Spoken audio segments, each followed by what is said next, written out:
So actually, I'm well, kind of a newbie. This morning, I started with the 6-phase meditation method. Oh, I see. Yeah, it was the first that's time. awesome. I'm glad you got to try it. And a great app, because I do know a lot of meditation apps, but this is nice because you can choose what kind of background music you like, and how hard your voice is and how hard the music is. Great. Thank you. But I'm looking forward to tomorrow, because I was thinking. Are we recording now? Are we, we already in the interview? Yeah. I had no idea. Yeah, that's always. I thought we were just making small talk before we begin. No. This isn't small talk, Vishen. Got it. This is great stuff. Vishen Lakhiani is hier. Ik vind het echt een eer dat hij hier zit. De man heeft Mind Valley opgericht en heeft 3 waanzinnige boeken geschreven. The Buddha and the Badass. De eerste, The Code of the Extraordinary Mind. Ook wel vaak besproken hier aan tafel. En zijn laatste boek heet dus The 6-Phase Meditation Method. But I was thinking, Vishen, tomorrow when I do it again, because today I was thinking about all the love, it's getting bigger, and outside and in my apartment, and I had this really great view of what you normally see in an aeroplane from my city, but I think, this was the first time, and well, tomorrow it will be the same. How does it work? So, have you ever done an exercise and you do the same exercise? So you do push-ups? Yeah. And then 1 week later you also do push-ups? You do extra, yeah. Now, it doesn't mean that if you do push-up once, you get the chest of your dreams. No. Right? But every time you do it, you get a little bit better and a little bit better and a little bit better. It's the same with the 6-phase. Every time you do it, it has a compounding effect. Gets you a little bit more compassionate and a little bit more compassionate. But not only are the effects compounding, but there's also an effect that happens every day. Just like if you want to sleep every night, people take magnesium supplements or melatonin supplements. It doesn't mean you take it once and your sleep is good. You take it because every night you take it, your sleep is so rich and special and optimized.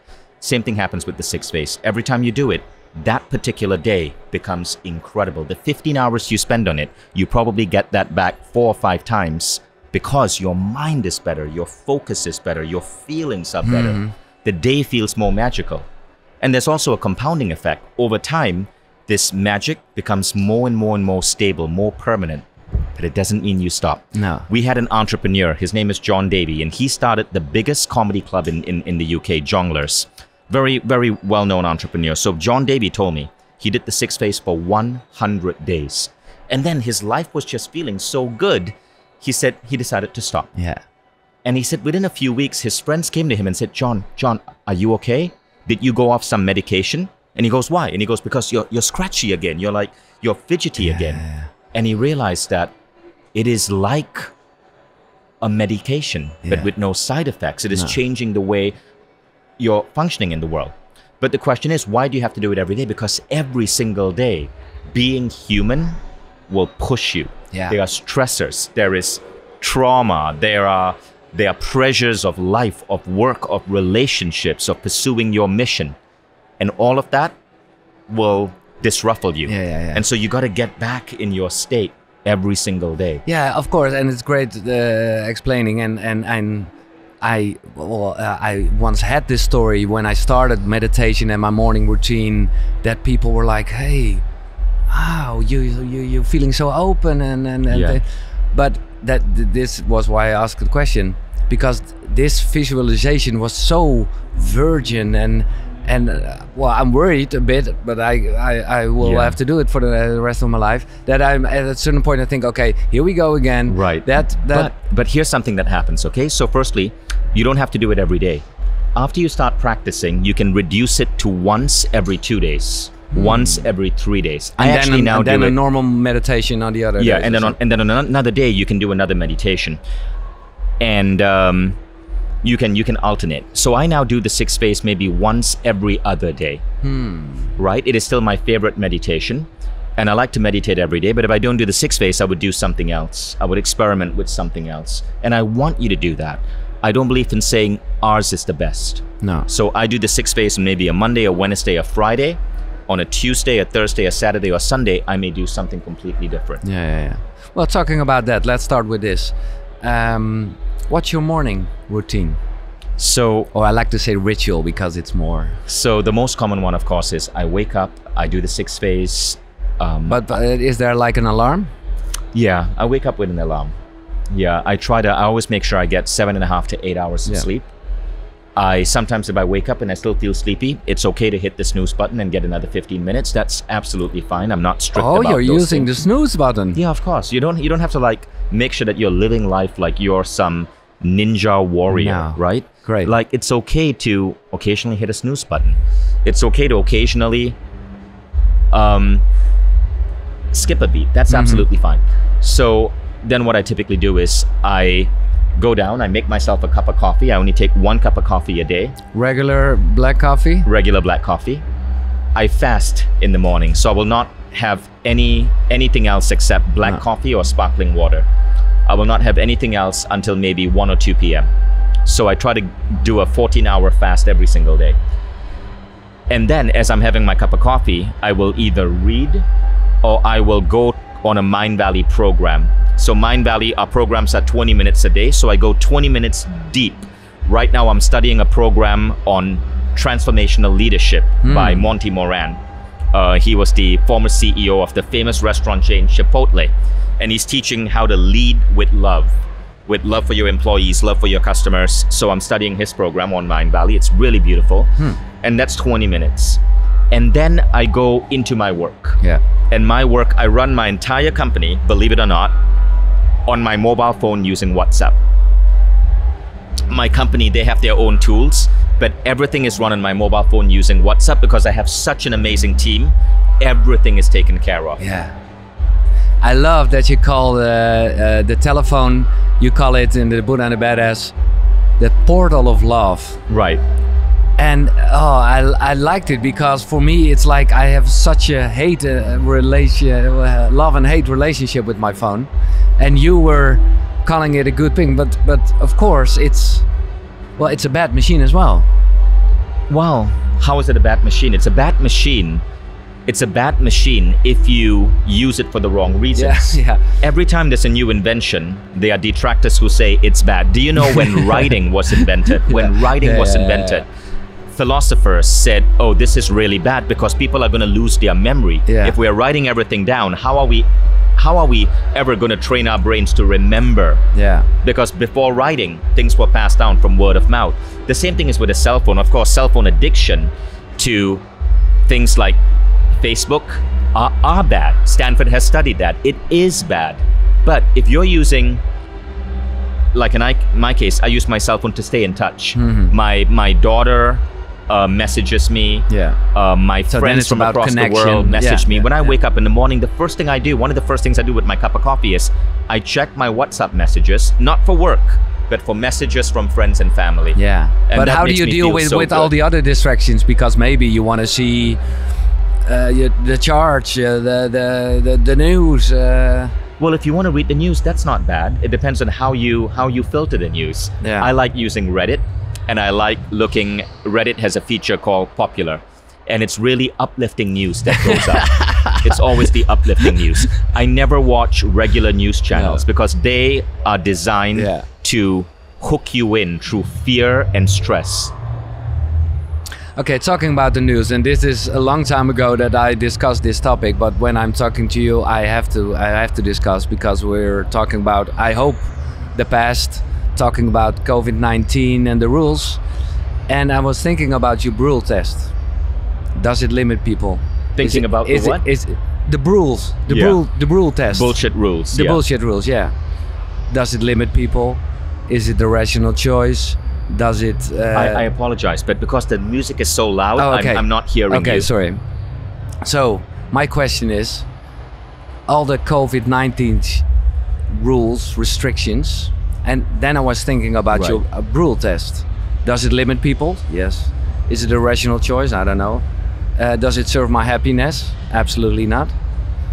So what's your opinion about that? Right. So we have. So what you're asking is a very controversial question, Yeah. right? COVID-19 regulations, is it a rule? Now, the regulations were not a rule. The limitation on one's freedom, I believe, was a rule. The politicization of what happened, that was bad. So I lived in Tallinn, Estonia, and I observed two different realities to COVID. What was happening in Estonia and what was happening in America.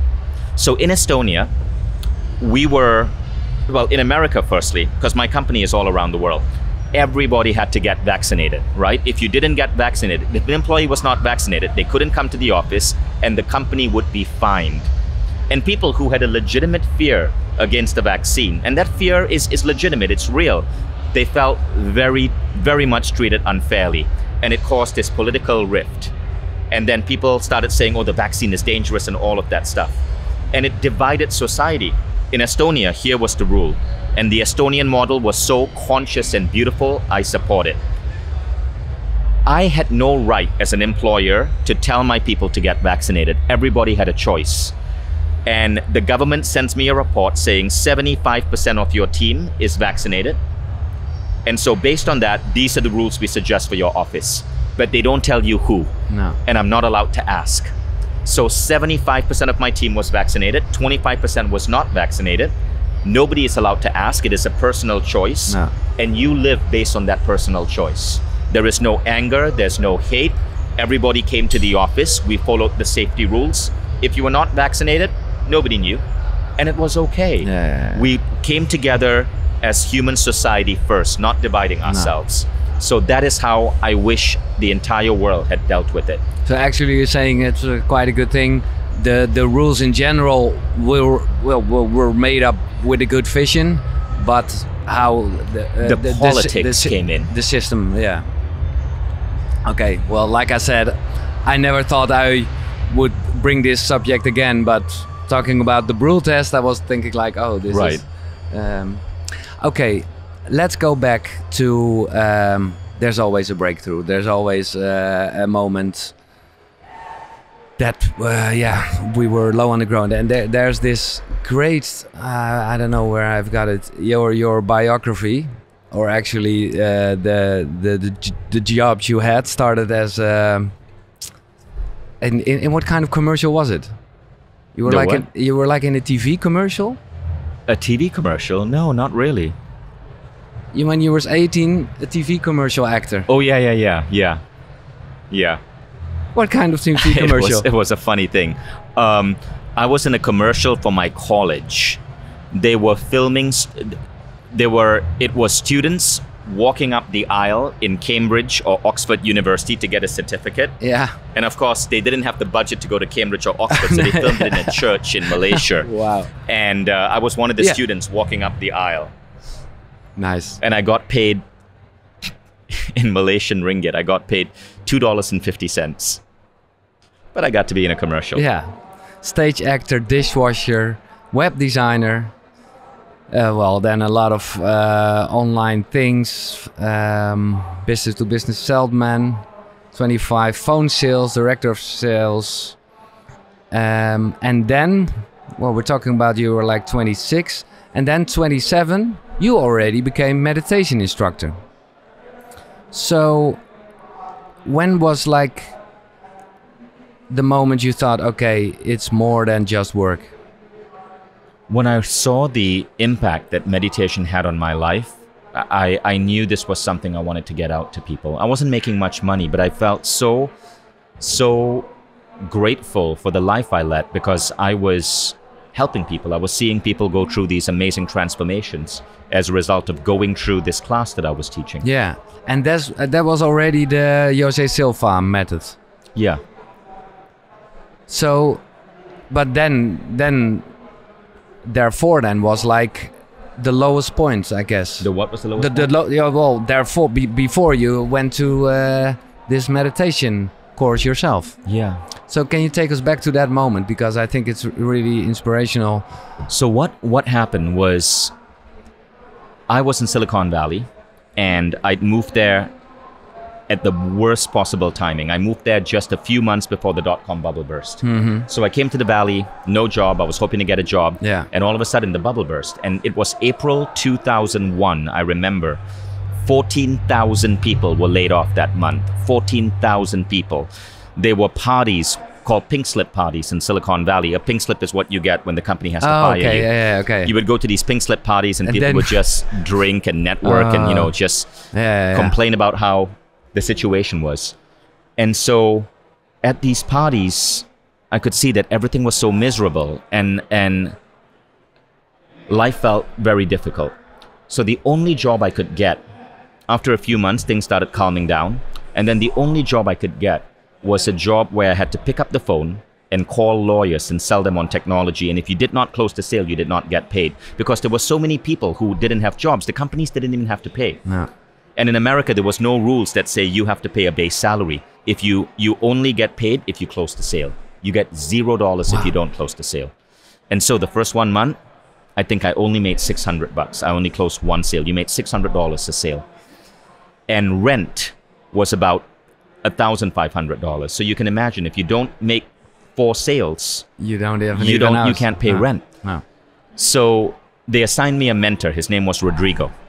And within a few weeks, I saw Rodrigo was fired. And I'm like, what? Rodrigo, the guy who's supposed to train me, is fired? It turned out Rodrigo, the guy who was supposed to train me, couldn't make sales.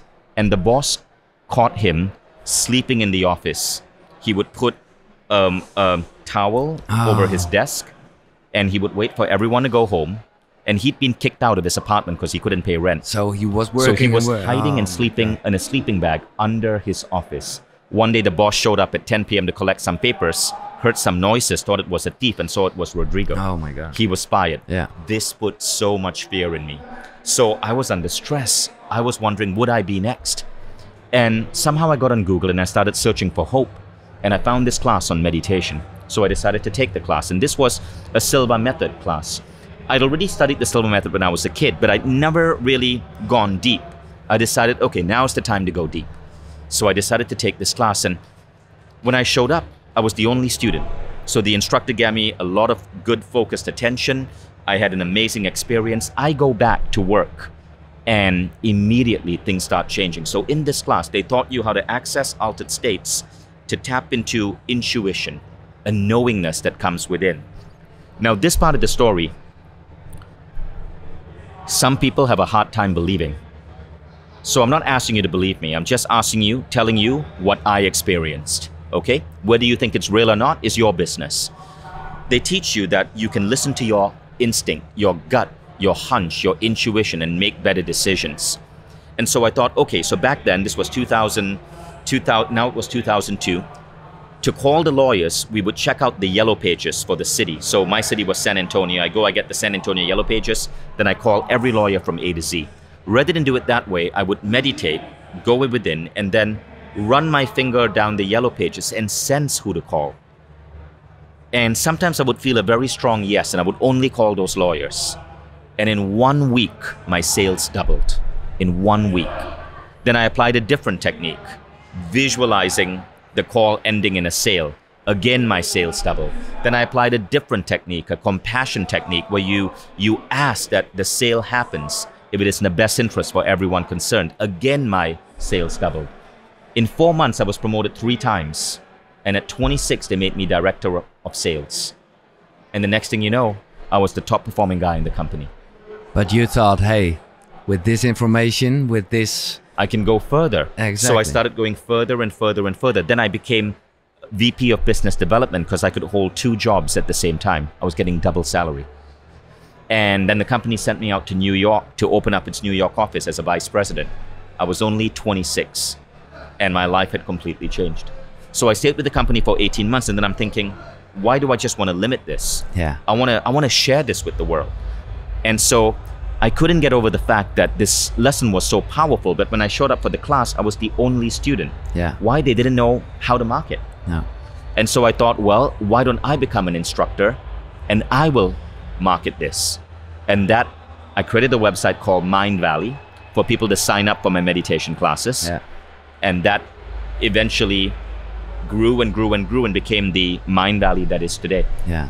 Such a great story. And the base of the 6-phase meditation method is still Right. inspired by the Jose Silva thing. You were talking about intuition, and I always have this question, which is a weird question, but I love the answers. And I know you have an answer in one of your books. How do you train your intuition? So the method, there are several methods, right? The most effective method I've seen comes from something called Silva Ultramind. It was pioneered by Jose Silva, a researcher who founded the Silva method. He started developing this in 1995. He died in 1999, but he had completed the work. Now, basically, the training is done through a form of hypnotherapy and mental programming. You guide a person to a deep level of mind, and in that level of mind, there are certain statements that you embed, like hypnotherapy. So an example statement is this: I'm now learning to project my awareness across time and distance to observe any situation where I can add value and I can help with healing. That's an example statement. It's not the exact statement, but it is an example statement. And you go through these statements and you start, and then you go through exercises that train you for really detailed visualizing. You imagine you're in your living room. You imagine the entire textures of your living room. You imagine that there's a black wall in front of you, and in front of the wall you see an orange. Then you imagine cutting the orange, then you see a watermelon. Then you go more in advance. You imagine that there are 4 pieces of metal, and that you can project your awareness into stainless steel, into copper, into lead, into bronze, and you observe the molecular structure of metal. Then you go more advanced. You observe yourself projecting into plants, then animals, then the human anatomy, and you observe the biology of the human anatomy. And slowly by slowly, your mind gets this ability to see in really rich detail. And as all of the barriers to this, to your subconscious limitations are removed, you start being able to extend your mind into different realities. Now, these could be just in your head, but the visuals end up being really clear. And then they ask you to imagine that they give you the name, age, gender, and location of someone you don't know. And they ask you to imagine that you can see this person, and then you got to say what they look like. What illnesses do they have? And there's a system they use. After you state that, you click reveal, and then the computer will show you if you're accurate. If you make a miss, you forget it. It's like a remote viewing thing. Or if you are accurate, you appreciate yourself. Yeah. Now, what Jose Silva found is that doing, so this is called case working, doing 50 of these cases and celebrating your victories, for some reason, it activates intuition. Yeah, that's great because, wow, because it's already there, and it's the trust that you hear the voice of the intuition, or how you call it, better. Yeah. Nice. Nice. Today you had a talk here at the Biohacker Summit, and I loved it because, well, in a certain way, it was about biohacking, but it was more, well, spiritual actually, about forgiveness, which is also a way of training your intuition to. Can I say so? Exactly. Yeah. And I was wondering, and I think you will. Are you? Do you know the Course in Miracles? Yeah. What do you think of it? I haven't. I've heard of it. Okay.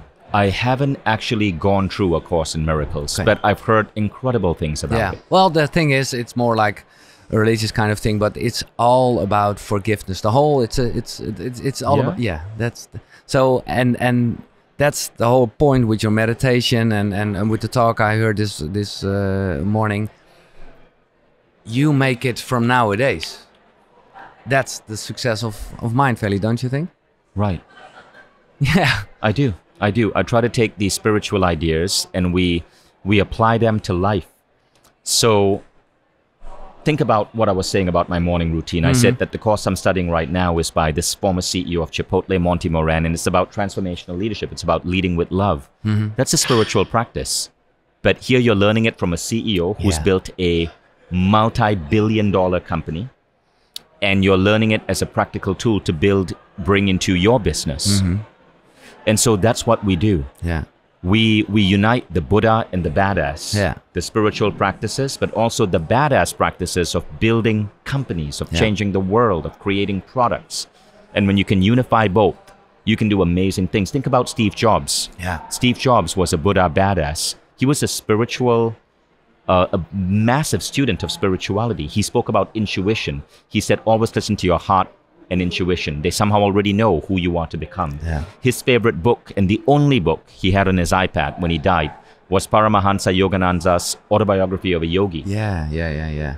Steve Mentioned Jobs a is the lot. classic Yeah. Buddha badass CEO. Yeah. But can I share something personal? Maybe you can give me advice like once Bob Proctor gave you a great advice. So I'm this radio guy, and when I was young, I always visualized, I even know what vision, I was just fantasizing, but that's the same, about working at the radio. And when I worked at radio, I was visualizing the morning show. Well, small story short, I had the morning show for 10 years, was like the big radio guy, blah, blah, blah. Then at a certain point, because I had, well, my mission was there, I had my goal, my goals were done. And maybe that was the problem, not invited any new goals. So that was my breakdown, and I was not feeling, I was not good in feeling. Yeah. So that's how I started this podcast, Kukuru. Which is great because I have also the normal job at the radio. Now I enjoy it more. But when I listen to you, I should also make like a plan for this in 10 years, which sounds good. But on the other hand, I wanna, let it go with the flow. Well, you want to do both. You want to do both. Now, the best system I found for that is Lifebook, right? And recently, Mindvalley acquired Lifebook. We acquired a big stake in the company. Lifebook is a process where you go really deep and you create 100-page vision of your life. How you want to feel in the morning, how you want to experience love, how you want to be a father, how you want to It's very nurture detailed. your body. It's super detailed. Yeah. But no matter how detailed you go, you're not going to cover everything. But what happens is when you get to that level of detail, the blanks get filled in. When I created my Lifebook, I wrote down crazy things like I want to be able to afford beautiful hotels around the world. I want to travel with my children. I want to have inspiring friends. I want to speak on stage. I wasn't speaking on stage back then. And what happened is, 10 months after I did Lifebook, the company that I'd founded, I decided to quit my own company. It wasn't Mindvalley. It was a .com. I'd gotten $2 million in venture capital for this company, but I was miserable. And I decided to quit. Yeah. And I had a crazy idea after that, because after you quit, I was bored. I decided to start a festival. I decided I want to visit Costa Rica and I want to surf. So I started a festival. I put it up. I had a blog. I put it up on my blog. Who wants to come with me and hang out in Costa Rica? We're going to put together this festival. We're going to build a stage. People are going to talk on stage. We're going to have incredible parties. We're going to learn to surf. 250 people bought tickets and I had a festival. I never put down in my Lifebook, I want to create a festival. No. But because of that festival, every year I could now stay in these beautiful hotels. Because I was bringing so many people, they would give me the presidential suite. I got to be on stage, my own stage. I got to have inspiring friends who would come for this festival. I got to travel around the world. The funny thing is, in my Lifebook, I even put down like some crazy goals. I didn't even know how to do them. Win an Emmy Award. At A-Fest, a filmmaker came, he filmed it, he turned it into a documentary, and it got an Emmy. So sometimes you don't have to know everything. No. But you have to fill in as much of the blanks as possible. I didn't say start a festival, but I gave the universe, if you want to call it, enough clues of the life I wanted to experience. Yeah. And then the festival came. Yeah. So in manifesting, there's being specific and being unspecific. You want to be specific about the feelings you want to have when you wake up in the morning. You want to be specific about the qualities of the love you want to have. But there are things you don't want to be specific on. You want to be unspecific and open to the exact woman who's going to step into your life, to the exact career, to the company that you end up working for. You might even be unspecific about the city you want to move to and let the universe fill in the blanks. But Lifebook is a very good way to balance both, because you have to answer 48 different questions Yeah. over 16 hours. Great. Talking about the traveling and the hotel thing, I saw on your Instagram that you are planning to have like, and I love to go there, like Mind Valley spots all over the world. I want to build Mind Valley resorts around the world. I'm very excited about that vision. Talking about, let's do it with you. I don't know if you still answer them daily, but let's do the 3 questions. Sure. Where I've got them. This is a great tool for everybody to, to know what are your plans and what are you doing. What experience do you want to have in this lifetime? Me? Well, I want to build a beautiful resort where people can come for healing, for connection, to transform their life. That's one of the first experiences. I want to be able to come and spend time in this resort, meet my guests, go interact with our customers. I want to build a hotel. That's really inspiring me. So that's one experience. Yeah. Let's go on to the next question. How do you want to grow? How I want to grow right now is I want to gain absolute mastery over my body. This is increasingly important for me as I get older. I want to be able to optimize my brain, optimize my mobility, optimize my strength. So that's why I'm so into the biohacking movement. I have some questions about that, but first let's do the 3rd questions because it's the 3 most important questions. How do you want to contribute? How I want to contribute is by getting 1 billion people, a billion people, the access to all of the tools that we are assembling via Mind Valley. I want to get 1 billion people on the platform. And what target are we now? What is it now? Right now we're at 20 million. Okay. Yeah. So we have a long way to go, but that's what makes it exciting. Exactly. Because you're not feeling... Right. You are feeling happy right now. Exactly. That's the whole thing about manifesting. Okay, talking about the biohacking thing, and I also gotta go pretty soon. Okay. Yeah. Then we 5 questions. Oh, okay, let's go through these 5 questions. Okay. We'll try to make it. About the biohacking. But would you give me 1 second to just text my friends? Of course. Okay, because they're looking for me. Yeah. Use the portal of love. Okay. Okay. So talking about biohacking, don't you think, and like I said, it doesn't matter, but doesn't biohacking just create a placebo effect? In some ways, yeah. I believe many biohacking tools, just like many modern medicines, maybe the result of the placebo effect. Any new tool or device that comes out, though, before it gains validity, has to be tested against a placebo. Yeah. But it doesn't matter. It works. Yeah. I ask you, like all my guests, to name 3 books that inspired you on your journey. So for me, the 3 are Conversations with God by Neale Donald Walsch, The Silva Method by Jose Silva, and the 3rd book is probably The Law of Attraction by Esther Hicks.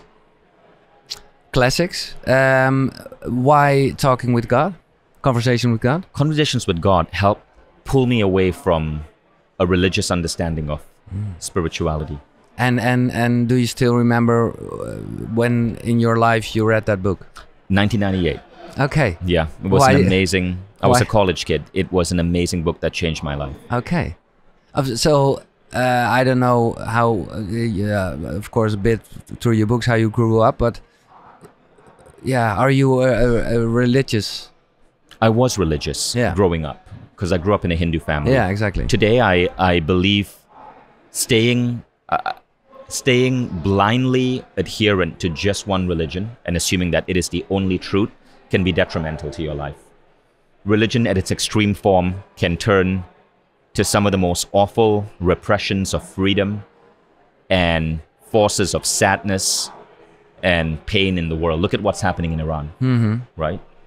And so you need to be open. You need to understand that there is no one monopoly on spirituality. No. And so I believe in Jesus.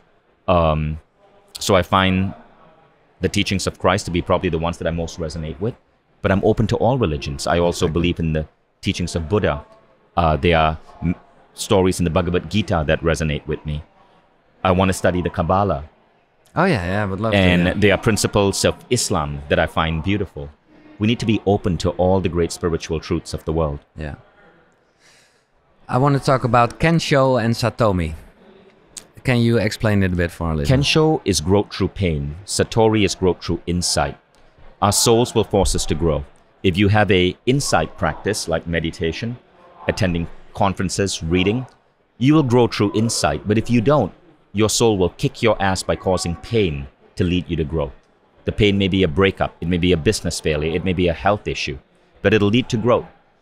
And so you can choose to grow through pain or you can choose to grow through insight. Kensho or Satori. Satori moments are what you want to choose. And this means having a personal growth practice. But I think it's always a bit together. You can focus a bit on the insights, but well, the traumas will happen, don't you think? But they become less and less exactly. and less. Yeah. What's the use of the ego, according to you? The ego is actually not a bad thing. So if you have an unhealthy ego, that means you believe that you are more important than other people, you believe you don't have compassion for people around you, then the ego can be dangerous. But if you have an ego in terms of, I'm going to be a great entrepreneur, I want to make a contribution to the world, I love myself, that's good. But to do that, you got to have a balance. You got to have compassion for the entire world. Ken Wilber, the philosopher whom we have on Mindvalley, talks about stages of human evolution. And at the higher stage, you feel deeply connected with all life. If you have that deep connection, your ego can be a force for good, because you can use that ego to help build products, services, companies that can contribute to all life. Nice. And what you were there when the opening of this summit, Timo described that all the coaches and all the the great guys are narcissists. No, he didn't actually say that. No, he said some. Yeah. Some, yeah. So you can be a spiritual teacher. You can be spiritual, but you can still have a egocentric worldview, and that can be dangerous. That can be dangerous. What you want are spiritual teachers who have a cosmocentric worldview. That means they see themselves as part of a larger whole. So if you look at what Mindvalley does, it's not one person. No. We have 61 teachers, right? And so you want to look for personal growth movements to avoid risk. I'm not saying every personal growth movement that's led by one person is bad, but to avoid risk, to know if you're looking at a movement that is expansive, that doesn't say just our way is the best way, look for a movement that has multiple teachers. The biohacking movement has multiple teachers. Mindvalley has multiple teachers. These movements are good because it's not built around the identity of one person. No. Is there an area of balance who are what is still a difficult part for you? For sure. For sure. So love, friendship, adventures, environment, health and fitness, intellect, spiritual life, skills, career, creative life, family life, community life. So I'm constantly looking to improve in all of those areas, right? I think in my case, because I'm in a small town right now, I'm juggling career and family. I'm divorced, but I have 2 kids whom I love, and they're the most precious things in my life. I'm in a small town, Tallinn, Estonia, for my kids, but my career actually demands that I be in other areas. Dubai, LA, London. And so right now I'm doing that juggle, and it's not easy. No. It's not easy at all, because I got to travel back and forth. And so I'm hoping to change that when my kids are older and to move to a bigger city. But we'll see. Yeah. What do you think of death? Are you afraid? No, not at all. Not at all. Based on all the readings I've read and based on experience I've had with out-of-body experiences, I believe death is simply a transition. I don't believe the consciousness, or I choose not to believe, that your consciousness disappears when you die. No. But Vishen Lakhiani, who's sitting right here, will disappear? No. That's why I write books. Yeah, exactly. Right? That was my question. How do you want to be remembered? I want to be remembered through my books, and I want to be remembered through the platform that I built, which is Mindvalley. Great, man. I think right on time. Thank you. Thank you so much for this beautiful interview. Yeah, thank you. Would love to. I had a lot of more questions, but we'll later on. Thanks. Thanks.